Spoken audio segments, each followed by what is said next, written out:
modern political history, any presidential candidate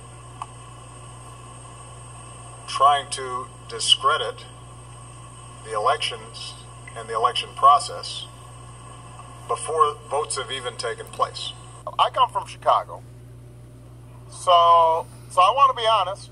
It's not as if it's just Republicans who have monkeyed around with elections in the past. Sometimes Democrats have too. You know, whenever people are in power, they have this tendency to try to, tilt things in their direction.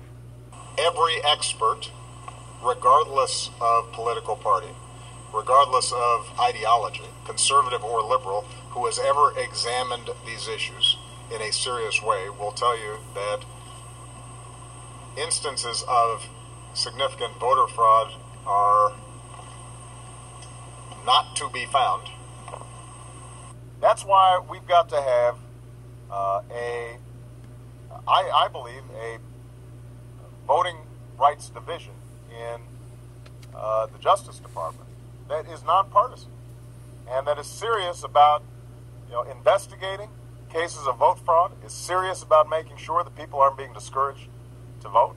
That's why the voting rights legislation that was passed a couple of years ago to help county clerks make sure that the machines were in place that were needed are important. That's why we need paper trails on these new electronic machines so that you actually have something that you can hang on to after you've punched that letter, make sure that it hasn't been hacked into. I mean, those are all part and process of making sure that our democracy works for everybody.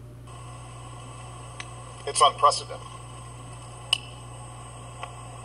It happens to be based on no facts. We had all kinds of problems in some of our past elections, as you might remember.